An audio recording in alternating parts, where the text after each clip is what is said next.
that's Mike Tyson. And I was one of the most starstruck moments I ever had. Really? Couldn't believe I was meeting Mike Tyson. It's wild, yeah. When I did a podcast with him, I was like, I can't believe I'm talking to Mike Tyson. It just seemed, he was such a huge part of my childhood. When I was a kid, was when he was coming up. I have in my office framed the cover of Sports Illustrated when he was 19. Wow, really? Yeah, it says Kid Dynamite. See if you can find that. You had it from back then? Oh, no. Someone gave it to me recently. Might have been Sports Illustrated sent it to me. I don't know who sent it to me. Do you know who sent it?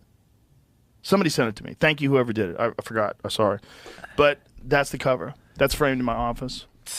At 19 years old on the cover of the Sports. I think that was 1985. Is that what year that was? Does it say what year that was?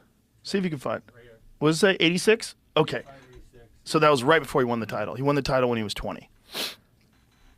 So I was like just out of high school, and he was the guy. Like, heavyweight boxing had gotten boring. Nobody cared. After Larry Holmes, it was like people were bored with heavyweight boxing. There was a bunch of champions that nobody heard of.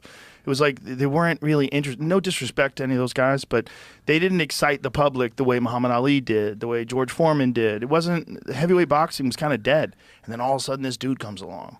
You're like, oh my God. And he was doing everything you wanted a heavyweight to do, just starching people, sending them flying. He'd hit them with left hooks, they'd go flying. You're like, look at this guy. He's going to become the youngest heavyweight champion of all time. And then he fights Trevor Berbick and knocks him out quick.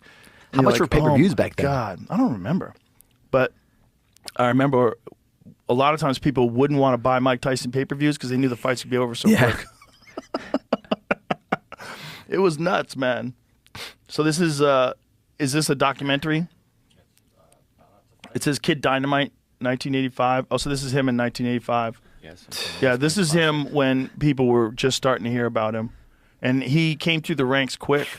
He just was fucking everybody up. He was having a hard time getting fights. And everybody thought, this is the guy. This is the next destroyer. I mean, he was just killing people, man.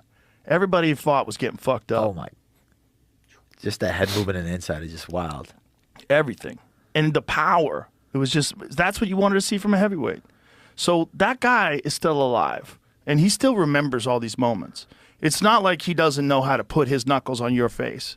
The question is, how much does he have left in his body? 58 today is not 58 when I was 21. It's a different 58, especially if they're not testing him. Okay, if they're letting him take hormones and peptides and do all the things that I would recommend 100%. I mean, I don't know how you could do it if you're 58 if you're not doing that.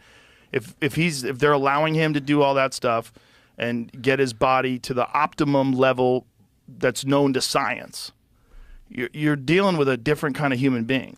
You're dealing with one of the greatest fighters that's ever lived.